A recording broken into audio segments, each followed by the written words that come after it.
I knew the man at the way station wasn't supposed to be there because the officer standing beside me kept looking at him too. I had pulled into a small commercial inspection station in western Kansas a little after midnight. It was one of those places truckers don't think twice about. You pull in, follow the signs, wait for the light, answer a few questions if they flag you, and get back on the road. That night, only 2 trucks were there. Mine was the first in line. The other truck was parked off to the side near the inspection building. It was an older blue day cab with a white box trailer. I noticed the driver because he was standing beside the passenger door. He wasn't smoking. He wasn't checking his tires. He was just standing there, watching the road. When my truck moved forward, I saw him turn his head and look directly at me. I thought maybe he wanted directions.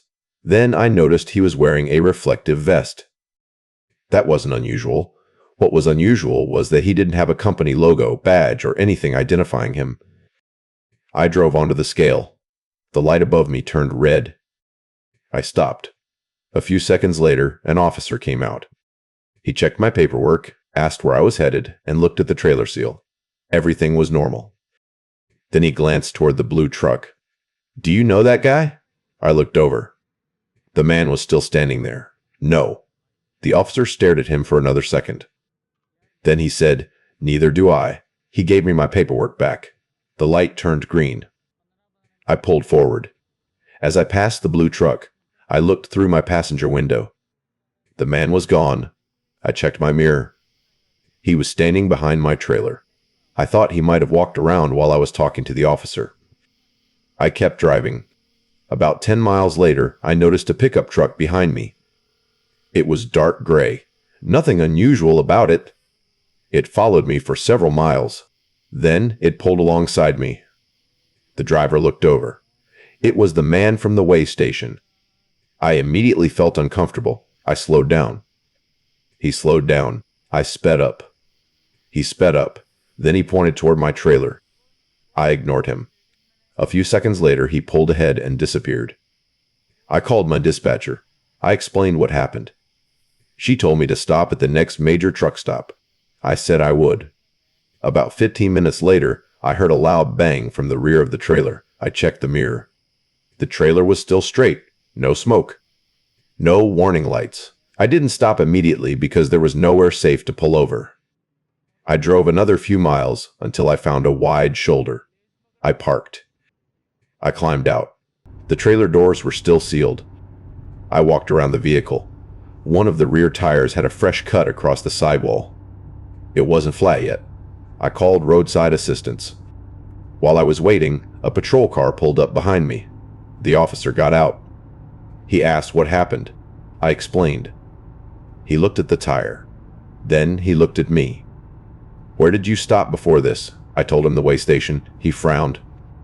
"Did anyone approach your truck?" I told him about the man. The officer became noticeably more serious. "What did he look like?" I described him. The officer asked whether the man had said anything. "No." "Did he touch your truck?" "I don't know." The officer walked around the trailer. Then he crouched near the damaged tire. He pointed at something. There was a small piece of black plastic caught in the rubber. He pulled it out. It looked like part of a zip tie. He asked me whether I'd had the truck inspected recently. I said yes. Everything had been fine. He took photographs. Then he told me something I didn't expect. There had been several reports over the previous few months of truckers finding damaged tires shortly after leaving that particular way station. Most of them thought it was random debris. One driver had seen a man near his trailer. Another had found a small tracking device underneath his cab. The officer told me not to worry. Then he asked me to follow him to a nearby truck stop. I did. I parked under the lights. He checked the truck again. Nothing. The damaged tire was replaced. I thought the problem was over. It wasn't. About an hour later, I was back on the highway. I hadn't gone more than 30 miles when my dispatch system sent me a message. Stop at next. Rest area. I assumed it was from my company. Then I noticed something. There was no sender listed. I called dispatch. They hadn't sent it. I deleted the message. 5 minutes later, another one appeared. Don't stop at the rest area. I stared at the screen. Then another message appeared. HE knows you're alone. I pulled into the nearest public truck stop instead. I parked between two other semis. I went inside. I didn't tell anyone what was happening. I bought coffee and stood near the counter. After about 10 minutes, I looked through the front windows. The same gray pickup was parked across the street. The man was sitting inside. I called the police. While I waited, I watched him. He didn't move. Then his door opened. He stepped out. I moved away from the window.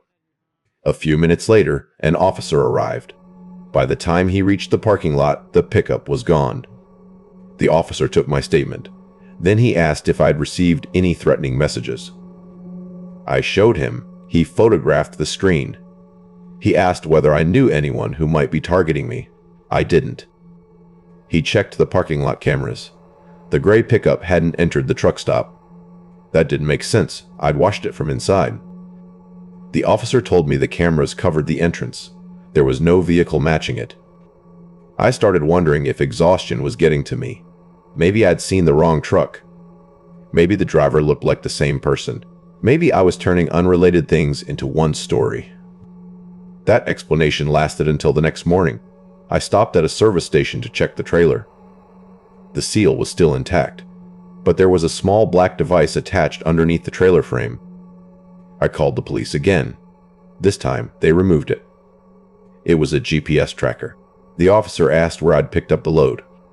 I told him. He asked whether anyone at the warehouse had access to my truck. I said probably. He asked whether I'd left the truck unattended. I had, several times. He told me they would investigate. I continued my route. For the rest of the trip, nothing happened. I delivered the load.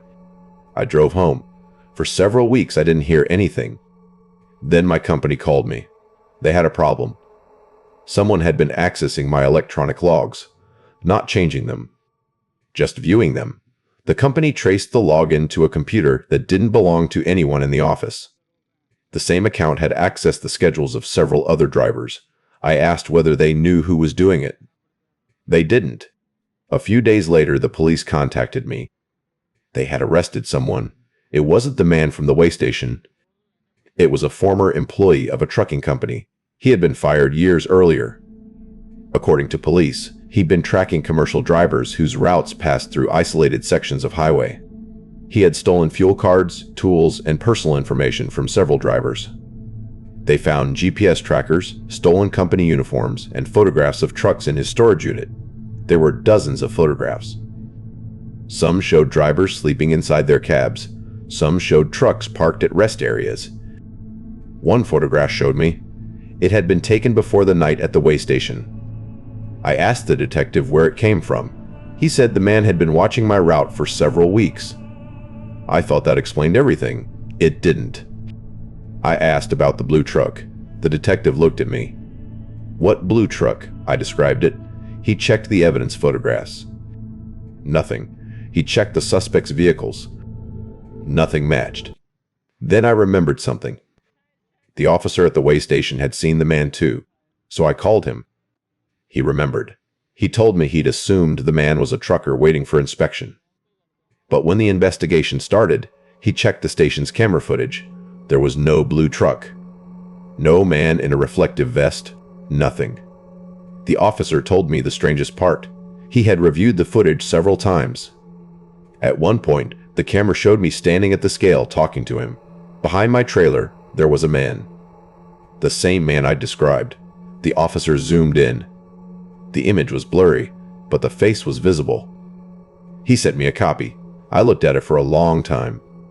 The man was standing about 10 feet behind my trailer.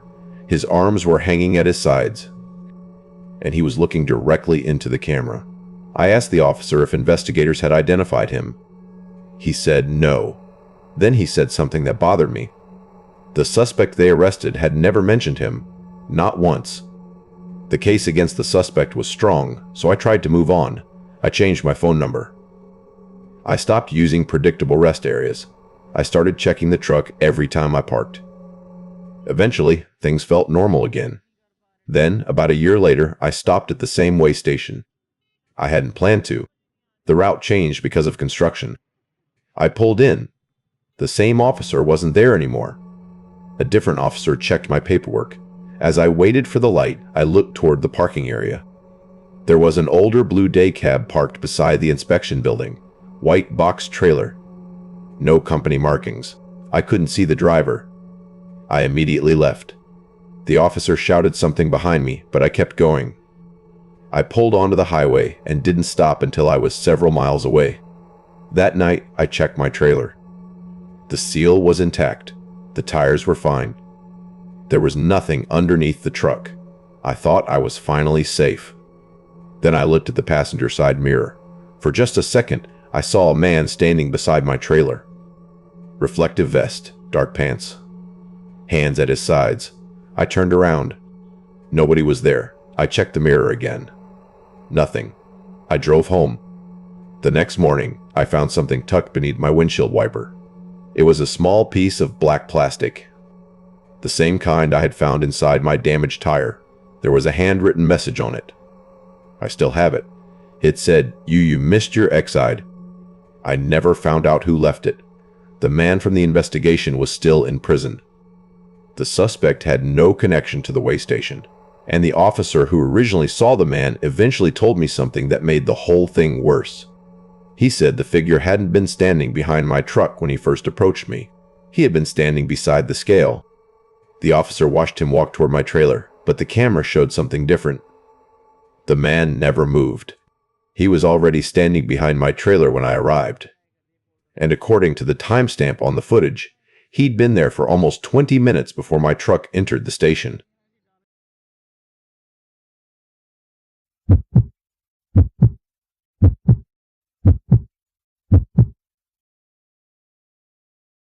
My name is Daniel. I'm 39 years old, and I've been a truck driver for almost 14 years. At the time this happened, I was hauling refrigerated freight for a company based in Pennsylvania. Most of my work was overnight. I actually preferred driving at night because there was less traffic, fewer delays, and I could usually make better time. I'd driven through the same states so many times that most highways started feeling familiar. I knew where the good truck stops were. I knew which rest areas were usually empty. I knew which stretches of road had bad cell service. And I thought I knew what to expect from a normal delivery. The last load I took before changing companies taught me that sometimes the most dangerous part of a truck route isn't the road. It's what somebody knows about your route before you get there. The load was frozen meat going from Pennsylvania to a distribution center in North Carolina. Nothing unusual. I picked it up around 7 in the evening and started south. My delivery appointment was early the next morning, so I planned to drive through the night and take a short break somewhere around the halfway point. Everything went normally for the first few hours. Then, around 1 in the morning, my fuel warning came on. I had enough fuel to reach the next truck stop, so I wasn't worried. I pulled into a large travel plaza about 20 minutes later.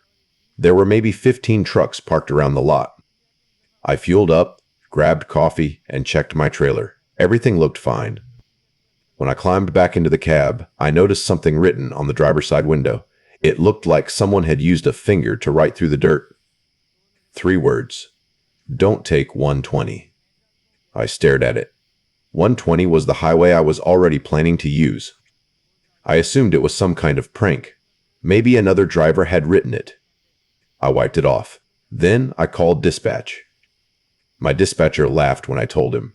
He said there was construction on part of 120, but it wasn't enough to close the highway. I told him I'd take the normal route. He agreed. I started driving. About 30 minutes later, I saw a road sign saying 120 was closed ahead. That caught my attention. I slowed down. The sign looked official. Orange construction board.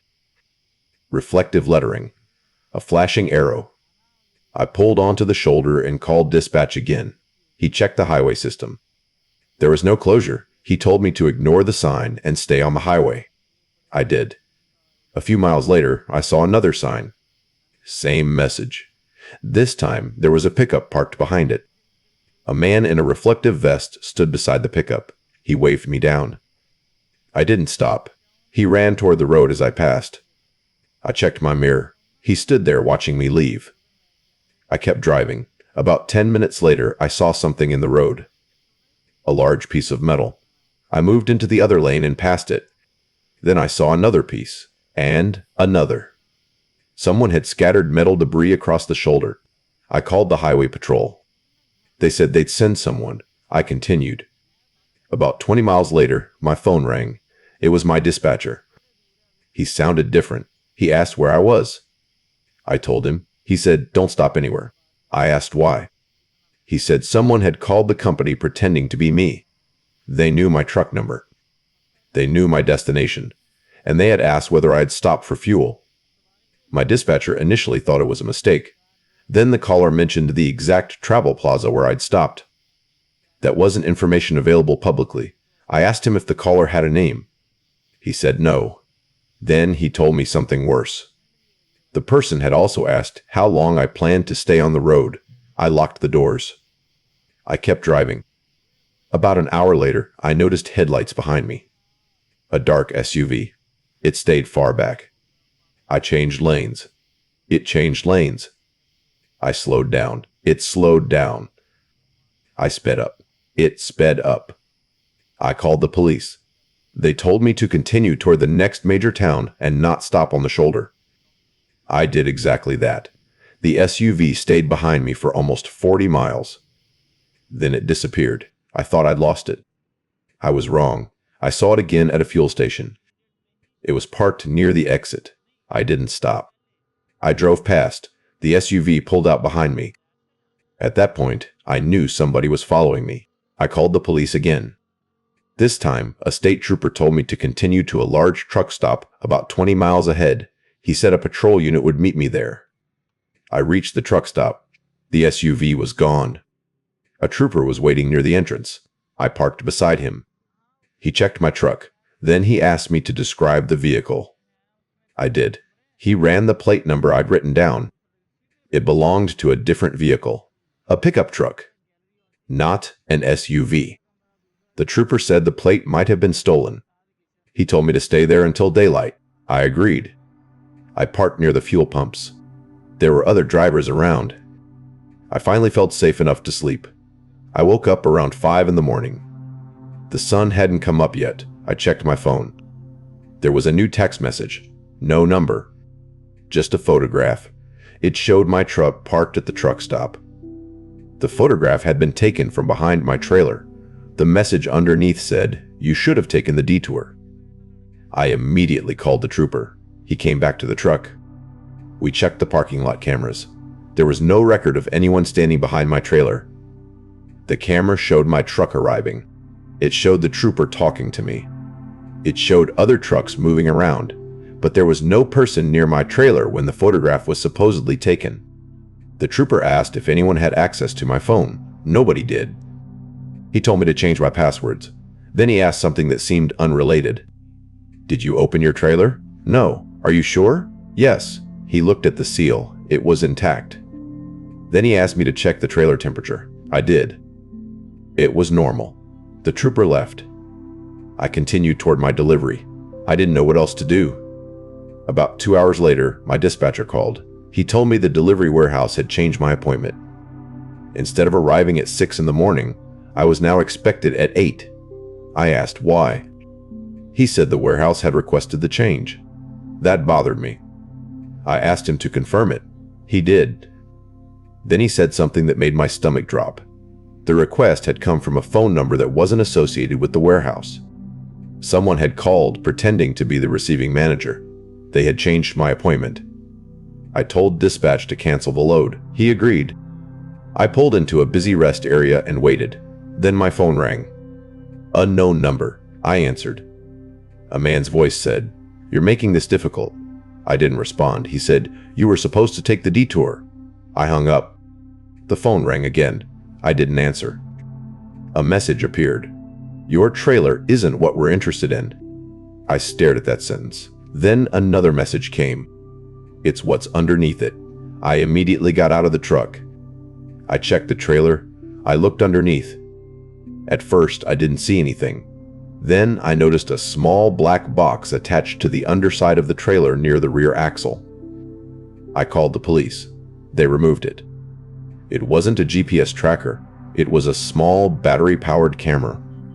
The lens was pointed toward the rear wheels and the underside of the trailer. The officer asked me how long I'd had the trailer. I told him. He asked where I'd picked it up. I gave him the warehouse address. The police contacted the warehouse.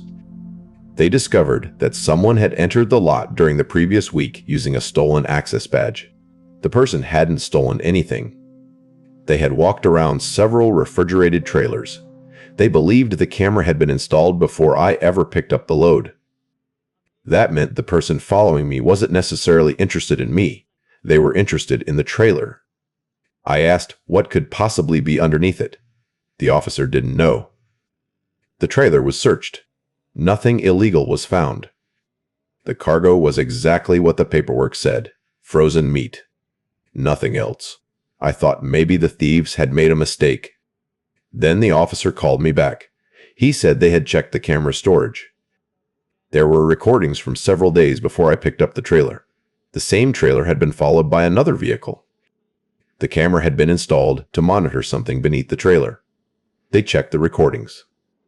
For several hours, there was nothing unusual. Then, during one loading period, a warehouse worker opened a panel underneath the trailer. The video showed him placing a small package inside a hidden compartment. The police searched the trailer again. This time, they found the compartment. Inside was a small sealed package. I wasn't told exactly what was inside. The police removed it as evidence. The warehouse worker was arrested. He had been using refrigerated freight to move stolen prescription medication between states. The package wasn't supposed to be discovered. Someone else had apparently been tracking the trailer because they wanted the package. The fake detour signs were meant to force me onto a quieter road. The person following me wasn't trying to steal my truck. They were trying to intercept the trailer. I thought the arrests explained everything. Then the detective called me several weeks later. He said there was one problem. The warehouse employee who placed the package inside the trailer had been arrested, but he wasn't the person who had been following me. The person who created the fake detour signs had not been identified. Neither had the person who placed the camera. The detective asked if I remembered anything unusual when I picked up the load. I told him about the warehouse. He asked whether anyone had spoken to me. I remembered one man. He had been standing near the loading dock. He'd asked what route I was taking. I thought he was another driver. I gave him a general answer. The detective asked me to describe him. I did. He went quiet. Then he said, "That description matches someone we've been looking for." I asked who. He said the man had been connected to several cargo theft investigations across 3 states. They believed he'd been coordinating the operation. But they couldn't prove it. I never heard anything else about him. I changed companies soon afterward. I stopped accepting loads where I couldn't verify the trailer history. I became much more careful about roadside signs, and I stopped giving strangers information about my route. About a year later, I was driving through North Carolina again. I had a different truck, different company, different trailer. I stopped at a fuel station just before midnight. As I was walking back to the truck, a man approached me. He looked ordinary: work jacket, baseball cap, probably in his 40s. He smiled. Then he asked me where I was headed. I didn't answer. He smiled again. "Long way?" I said. "Yeah." He looked at my trailer. Then he looked back at me. "You still taking 120? I froze. I hadn't told him anything. I hadn't even been on 120 that night. I looked at his face. I didn't recognize him, but I recognized the voice. It was the same man from the phone call. The man walked away before I could say anything. I called the police. They searched the area. He was gone. They couldn't find the vehicle he arrived in. I never saw him again. But there's one thing about that encounter I still can't explain. When the police reviewed the fuel station cameras, they found the man entering the store. They found him walking toward my truck. They found him talking to me, but they couldn't find him leaving. He simply wasn't on any camera after that. The detective later told me they had never identified him. And the stolen medication case eventually fell apart because several pieces of evidence were ruled inadmissible. The warehouse employee disappeared after being released on bail. I don't know where he went. I don't know who was following my truck. and I still don't know how that man knew about the highway I had taken a year earlier. What I do know is that I still drive trucks. I still take overnight loads. I still stop for coffee at places where nobody knows my name. But I don't tell people where I'm going anymore, because before that night I thought a truck driver was just moving cargo from one place to another. Now I understand something different. Every time you leave a yard with a trailer behind you, somebody knows where you're supposed to end up. Your company knows. The warehouse knows. The GPS knows. And sometimes, if you're unlucky, someone else knows too. The last thing that happened to me was almost a year after I left that company. I received an envelope at home. No return address. Inside was a photograph. It showed my old truck leaving the warehouse on the night I picked up that final load. On the back, someone had written, "You were never the target." Underneath that was one more sentence. "You were just the driver who didn't take the road we gave you."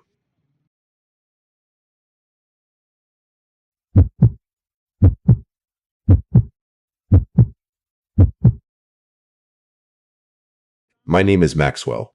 I'm 36 years old, and I've been driving trucks professionally for a little over 11 years. At the time this happened, I was working for a regional freight company based in Ohio. Most of my runs were overnight. I liked that schedule because the roads were quieter, the deliveries were easier, and I didn't have to deal with as much traffic. I was driving a regular sleeper tractor, hauling dry freight between warehouses in Ohio, Indiana, and Kentucky. Nothing about my job was unusual. I wasn't an independent owner-operator. I didn't carry anything especially valuable. And before this happened, I had never had a reason to think twice about a roadside assistance call. That changed on a Tuesday night in late November. I was about 2 hours into a run when my dashboard started showing a warning for low air pressure. I wasn't losing pressure quickly, but it was enough that I didn't want to ignore it. I pulled onto the shoulder and stopped. I checked the gauges. The pressure was holding. I walked around the truck with a flashlight. I couldn't find anything obvious. I called my company's maintenance line. They told me to drive slowly to the next truck stop and have someone inspect it. I agreed. I started the engine. That's when I saw a pair of headlights approaching from behind. A pickup truck pulled onto the shoulder behind me. It was an older white pickup with a small amber light mounted on the roof. The driver got out. He was wearing a dark jacket with reflective stripes. He walked toward my cab. I opened the window a few inches. "You having trouble?" Low air warning. He looked at my truck. Then he looked at the trailer. "Company sent me?" "No." He nodded. "I'm with roadside service." I hadn't called roadside service. I told him that. He didn't seem surprised. "Dispatch probably sent me before you got through." That sounded possible. I asked which company he worked for. He gave me a name I didn't recognize. I told him my company normally used a different roadside service. He shrugged. "Depends who answers the call." He asked me to open the hood. I didn't. Something about him bothered me. Not because he looked dangerous. He looked completely normal. That's actually what made me hesitate. I told him I was going to the truck stop. He stepped away from the cab. "Suit yourself." He walked back to his pickup. I waited until he got inside. Then I drove away. About 20 minutes later, I reached the truck stop. I parked near the fuel pumps and called maintenance again. They said nobody had been dispatched. I told them about the man. The dispatcher became quiet. Then she asked me what his truck looked like. I described it. She told me not to let him work on my truck if I saw him again. I asked why. She said there had been reports of people pretending to be roadside mechanics along that stretch of highway. Usually they targeted disabled vehicles. Sometimes they charged drivers cash. Sometimes they stole equipment. She told me to report him if he returned. I agreed. I got the air system checked. The mechanic found a small leak. Nothing serious. He fixed it. I continued my route. I didn't see the white pickup again. At least not that night. 3 days later, I had another problem. I was driving through Kentucky when my engine temperature started climbing. It wasn't overheating yet, but the gauge was moving higher than normal. I pulled into a rest area. I called my company. They told me to shut the engine down. While I waited, a white pickup entered the rest area. I recognized it immediately. Same amber light. Same faded white body. Same truck. It parked about 6 spaces away. The driver didn't get out, he just sat there. I called the police. Before I could finish explaining, the pickup started moving.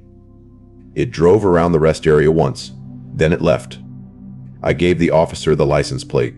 He said he'd look for it. A few minutes later, he called me back. The plate didn't exist. The number I'd seen belonged to a completely different vehicle. I checked the truck again. The engine temperature had returned to normal. I decided to continue. I reached my delivery that afternoon without another problem. For the next week, nothing happened. Then my dispatcher called me. She asked if I'd requested a roadside tow on the previous Friday. I said no. She told me someone had called our after-hours line using my truck number. They said I was stranded on a rural highway. The person gave my exact tractor number, trailer number, and destination. The dispatcher assumed it was me. She approved the tow. But the tow company couldn't find my truck because I wasn't there. I was at home. The dispatcher asked whether I'd lost my company credentials. I hadn't. She told me they'd received 3 similar calls involving different drivers. Someone was pretending to be company drivers and requesting roadside assistance. I asked what they were getting from it. She said they didn't know. I didn't think much about it until my next trip. I was driving west through Indiana when my phone rang. It was a number I didn't recognize. I answered. A man's voice said, "You don't need to stop." I immediately knew who it was. "Who is this? You're fine." I hung up. The phone rang again. I ignored it. Then a text appeared. "Roadside service has been canceled." I hadn't requested roadside service. I called my dispatcher. She told me not to stop unless I was in a populated area. I kept driving. About 40 minutes later, my rear tire blew. The truck shook hard. I controlled it and moved onto the shoulder. I called my company. They told me a legitimate service truck was on the way. I stayed inside the cab. 20 minutes later, a real roadside truck arrived. It had the correct company markings. The mechanic checked my tire. While he was working, I noticed something in the distance. A white pickup was parked behind an overpass. I couldn't see the driver. I pointed it out to the mechanic. He looked. Then he said, "Don't worry about it." I asked why. He lowered his voice. "Because I've seen that truck too." That was the first time anyone else confirmed what I'd been seeing. He finished the tire. Then he told me something that made me uncomfortable. He said another trucker had called his company 2 weeks earlier. The driver had been stranded on the shoulder. A white pickup had arrived first. The driver claimed to be a mechanic. He told the trucker his brake system was dangerous.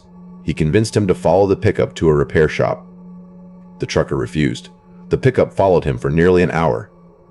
Eventually, the driver reached a police station. The pickup disappeared. The mechanic told me the trucker had reported it, but nobody ever identified the driver. I asked whether it could be the same person. He said he didn't know. Then he pointed toward my trailer.